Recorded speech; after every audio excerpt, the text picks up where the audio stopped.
Hey, Coach, appreciate you taking the time today. Thanks for having me. We'll get started here with Jeff McLean and then Dave Zangaro. All right, guess we're doing these Zooms.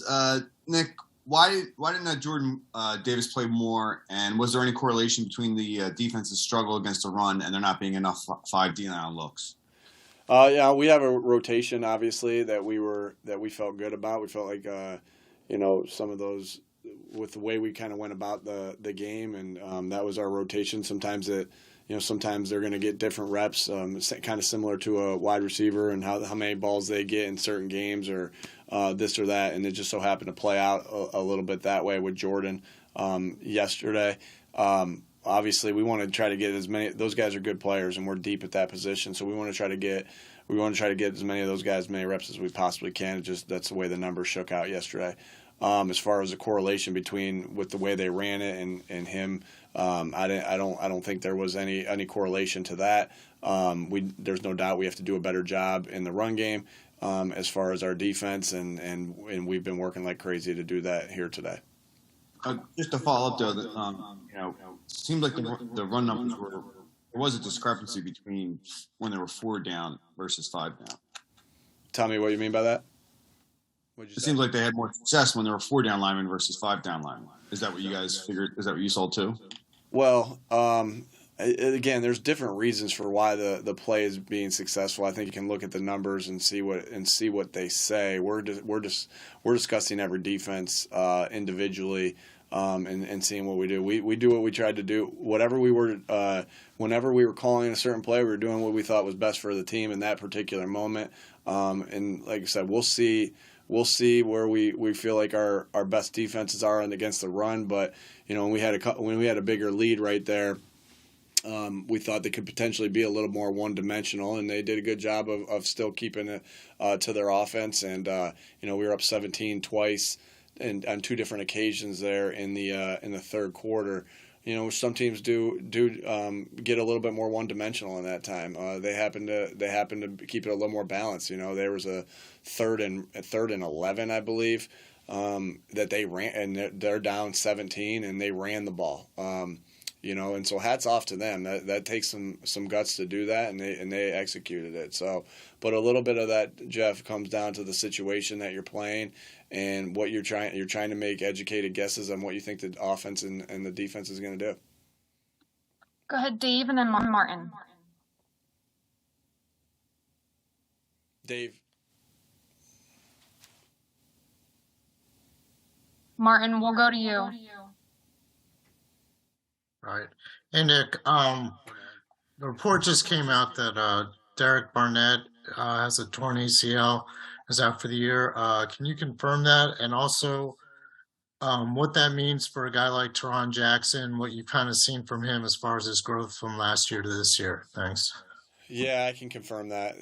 Derek will be out, and he tore his ACL, and obviously that's a big blow for us. I love the way Derek Barnett comes to work every single day and plays with grittiness and toughness and nasty. I am a huge Derek Barnett fan, and he'll be missed. And so that sucks. I hate that for him. I hate that for this team. And again, like I said, he'll be missed. I can't tell you how much I think of Derek. With that being said, it's part of this game, and I hate that part of this game because I've had to live that with injuries myself when I played in college, and I hate that part of this game. But it is part of this game, and Howie and his staff have done a great job of making us deep at the O&D line, and so. We have some good options there. We have a good rotation right there, and Teron wasn't up yesterday, but how quickly it can turn from you not being up for a game to you having a significant role. And I know our guys understand that. We talk to our guys a lot about that, about their roles and how if you're a backup, you're one snap away from going in, and it's just the way that's going to play out for Teron again. But my heart breaks for Derek, and he'll be missed, and I look forward to Teron getting some more reps though. We'll go to John McMullen and then Chris Franklin. Hey, Nick. just wanted your thoughts on Devontae and how many reps he got, and obviously got a couple targets. I know you said eventually, week to week, the football will come to you, but as sort of the offensive architect and Shane as the play caller, how much discipline do you guys have to make sure you get guys involved?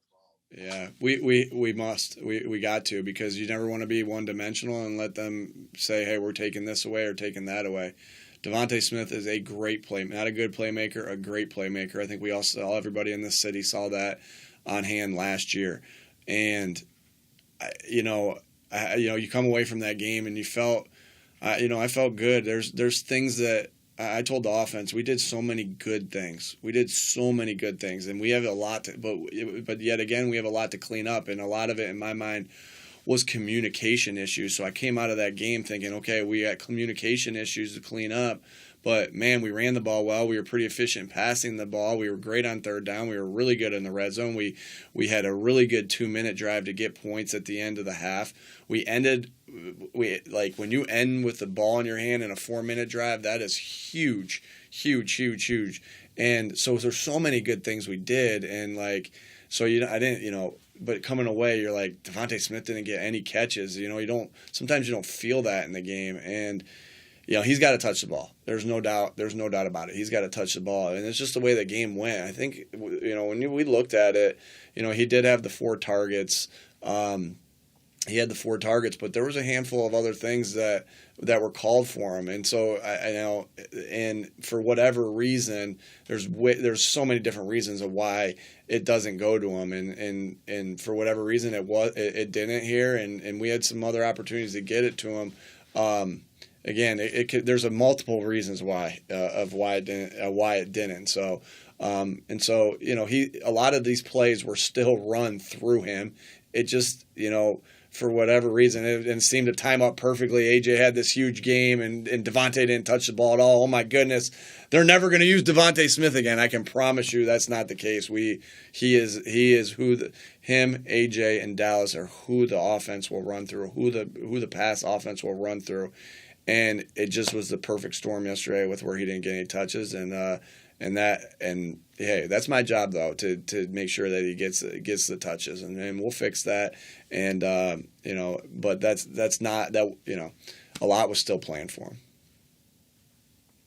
We'll go to Chris and then Dave. Hey Nick, it looked like the Lions got a lot of pressure on Jalen Hurts when he came through via the blitz and other ways. After watching the tape, how can you guys protect him from being hit so much? And are you worried about that accumulating over the course of the season? Yeah, I didn't think the pressure, like I said this yesterday, or maybe I said it this morning. Yeah, I think I said it this morning.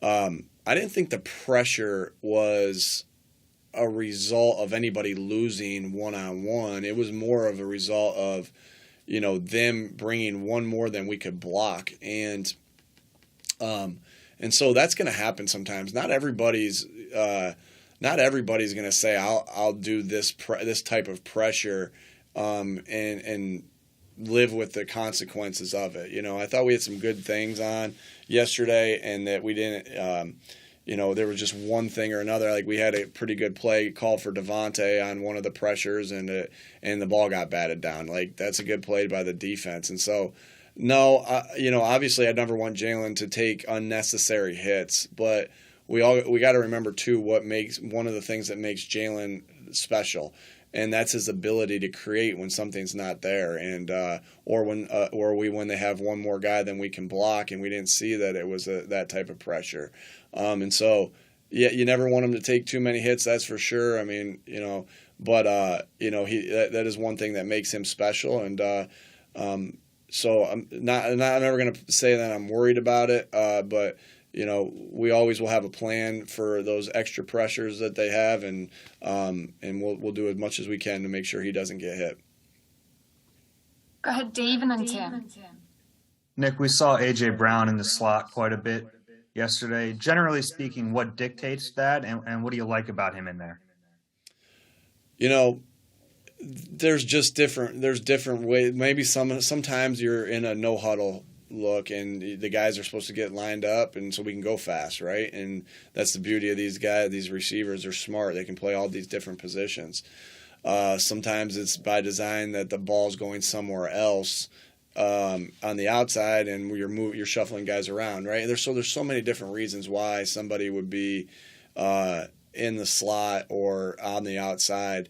But one thing we always take great pride in is that, when you have good playmakers, you want to move them around. I think I think the days of this guy always lines up to the left or this outside, or this guy always lines up to the right outside, or this guy's always in the slot, in my opinion, are a little bit over in a sense, because you do that too much, and you make it a little bit more simple for the defense to take those guys away, because they can roll coverage, they can keep the corner over there, they can cheat the linebacker out. It's much easier when you know where he is. So, that's been something we've liked to do in the past with our, we did that. I know we did that a lot.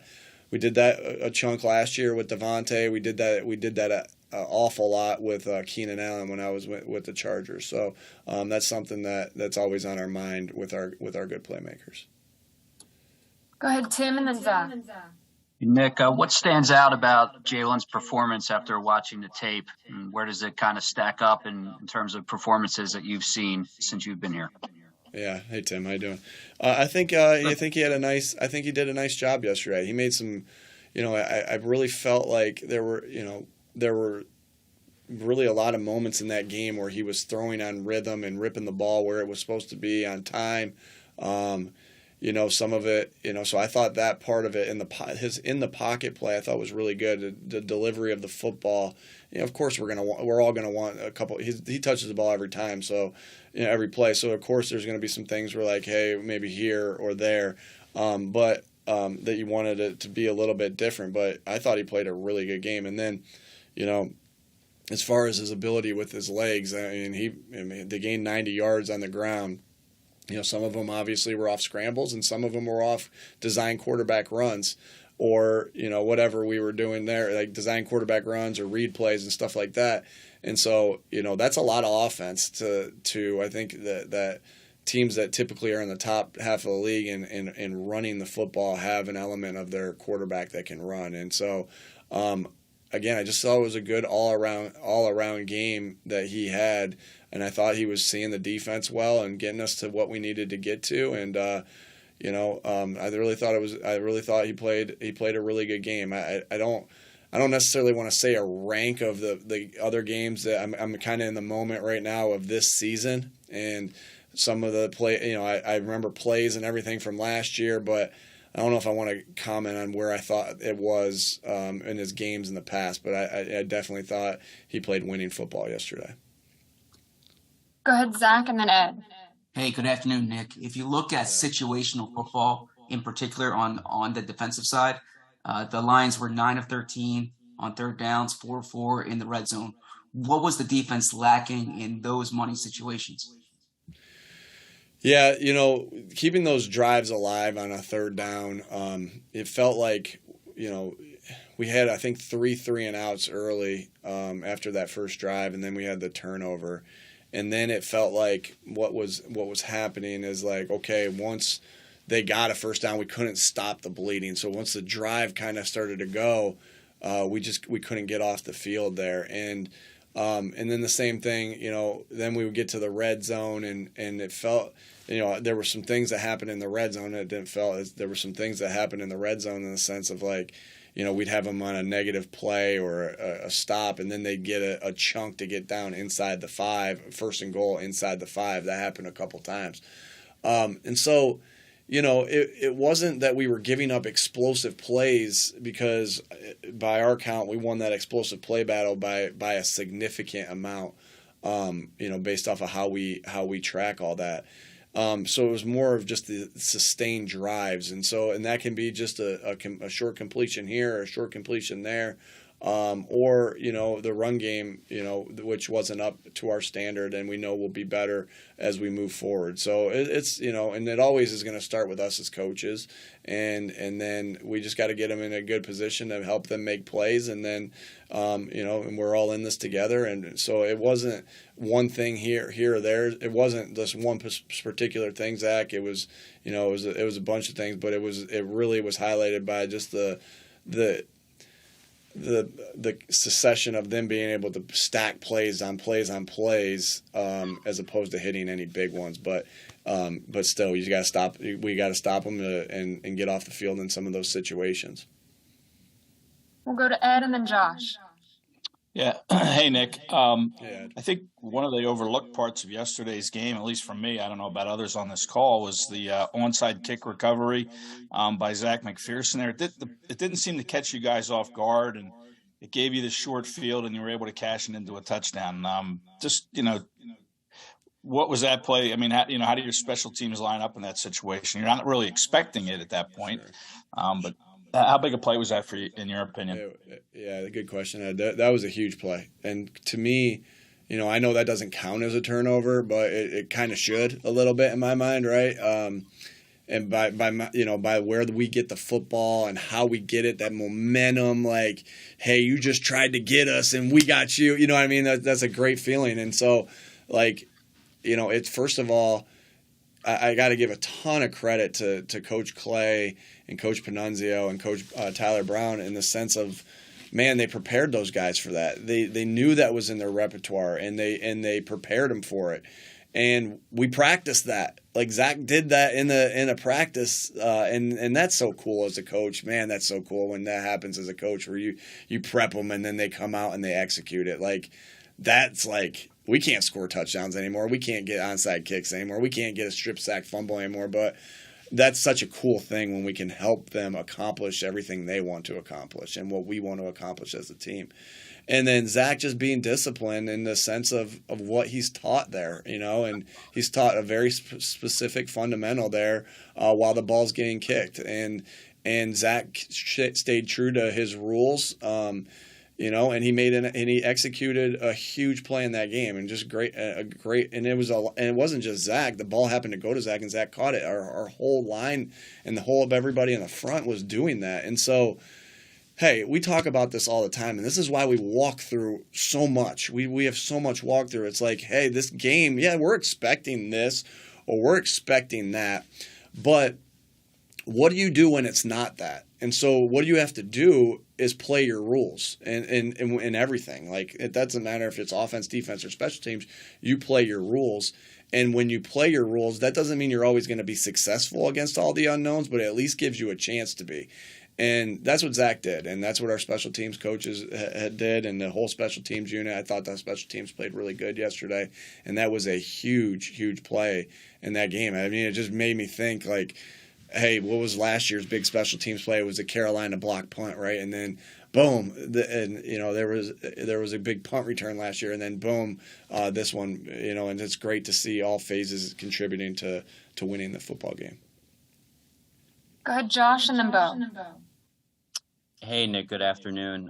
Just Hey, following Josh. up on Derek Barnett, I guess could you touch on the significance of and the impact of having a healthy BG back in that rotation, with that injury? And then, I guess BG's, just what was it like having BG back on the field yesterday? Martin, someone just popped into your room right there. I don't know if you saw that. All right, yeah, so That it was my huge. dog. It was huge to have Brandon Graham back, obviously, and obviously in the scenario we're in right now, you want as much depth as you possibly can there, and so having his leadership and Brandon Graham is not just a great player.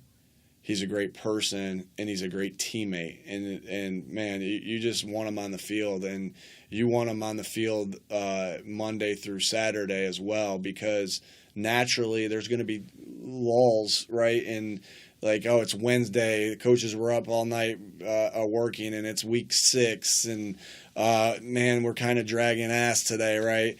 And someone's got to pick us up, right? And BG seems like he's always the one that can do that, just because his personality, he's got an infectious personality.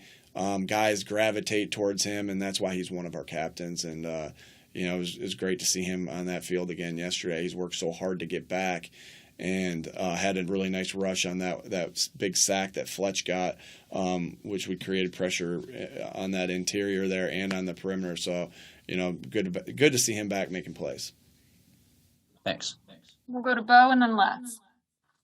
Hey, Nick, quarterbacks getting hit is not a new topic with rushing quarterbacks, and obviously you're not going to stop Jalen from scrambling. Do you have like a number in your mind for how often you want to have those designed runs or read plays for him over the course of a game? 22. No, I'm just kidding. No, I don't. I don't have a, every game is going to be called for something different, and how you need, I know this, that if we need to throw it 50 times to win the game, we'll do that. If we need to run it to Miles and Boston and Kenny 50 times, we'll do it. If we need to run Jalen, I won't say 50 because then that's the number that you're asking is a little south of 50. But if we have to run him 20 times to win the game, we'll do it. And Jalen knows how to protect himself. That doesn't mean you can always account for somebody, getting an extra shot on him. I get that. Like, obviously we've seen that. I think it happened in the Jets game this training camp, and then obviously it happened a couple times yesterday. But you can't always account for that. But he's very smart about how he doesn't take hits like a normal quarterback take hits. He knows, he's got rare instincts in the sense of how to get down and how to scramble out. That doesn't mean it's going to be perfect every time. I get that. But he does have rare instincts, and we do trust his decision-making process there. But, we're going to do what we can do to protect him at all times without affecting affecting how we win the football game, if that makes sense. Do you find yourself thinking like, man, it's only week one, or are you so much a prisoner of the game that we got to do what we got to do to win this week? Yeah, I mean, you're always thinking the big picture. Obviously, when it comes to player safety and player health, that's why we practice the way we do, right? And that's why we're always thinking about that. And so, yes, you do think about in the game. But in the game, you're like, all right, well, this is the only game that matters right now. I'm not worried about anything else. So it's a fine line, and there's a lot of those situations in football, like where there's fine lines in it. So, to answer your question, yes to both. I mean, yes to both. So We have time for two more, so go ahead, Les, and then Pat. Nick, just to follow up on what Bo was asking there, the slides specifically, it seems like there's contact on every slide he makes. Now, you're right, Les. I'm going to call that's how I felt yesterday. Well, that's what I'm asking. He's down. Why is there contact on every slide? And did you take this up with the officials? And are you going to talk to anybody with the league about this? Is there a benefit if you're making a big deal of this? Or? Sure. So Les, here's the way the rule reads, and I can just educate us on the way it reads, and the way it reads is that if Jalen slides before anybody is committed to tackling him, then they can't touch him, right? So now when he slides and the guy is already in the process of making the tackle, because the guys can't just let up, right? We wouldn't want our guys to teach it that way either, right? Because if he hasn't started his act of sliding, we want those guys to continue on the process of trying to tackle him. So if he starts his slide while they're in the process of trying to tackle him, he's free game, except for in the head neck area.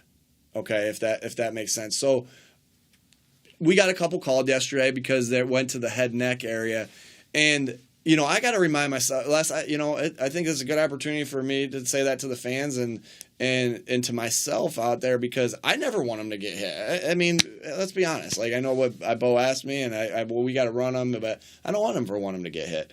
And so.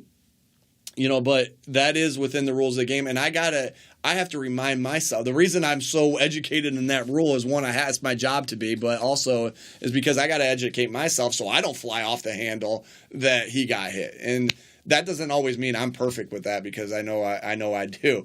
But so that is the way the rule writes. And I know the referees have a really hard job, and I think they did a good job of officiating that. To be honest with you, I think they did a really good job of officiating that yesterday. Go ahead, Pat. Nick, before the season, maybe a few days before, I polled a bunch of the players and asked them who they thought maybe deserved a little more attention, and several of them said Kyzir White. What did you think of his performance, and do you think you just kind of got lucky bringing in a player like that on that kind of deal? Man, he is a physical player. He can come in there and stick, and he did that on a couple occasions yesterday. He made a huge play that helped us, change the game, right, and put us up 14 points by a play that he made. And so, and then obviously James finished it off. But what Kyzir did also on that play is he got the tip, right. He had great coverage on Hawkinson. Marlon got a great pass rush to put pressure on Goff, where Goff had to get off.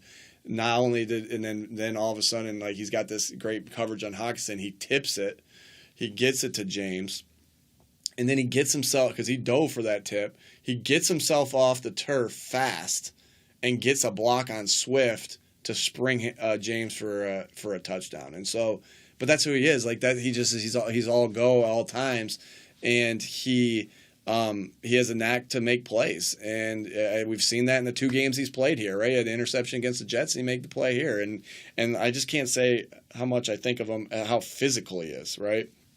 He's a physical man, and I love that. I love that about him, right? Because that's the name of this game, and so just a great job by Howie and his staff of getting good players in here, and that Kyzir is definitely one of them. And I'm sure it's like, I don't know, like, I don't want to say it was a steal. I don't want to say anything like that. I'm just sure as heck glad we got him, right? And I'm sure as heck he's glad he's not on the Chargers anymore, and he's a Philadelphia Eagle. Coach, we'll take one more here from Jimmy Kempski. Nick, you got 10 points on the 2 possessions bookending halftime. So on the one before the half, after Jalen had taken a sack on first down, I think it put you in like 2nd and 15, a little under a minute to go. You guys seemed content to just run clock at that point. Was that the plan before the Lions then called timeout?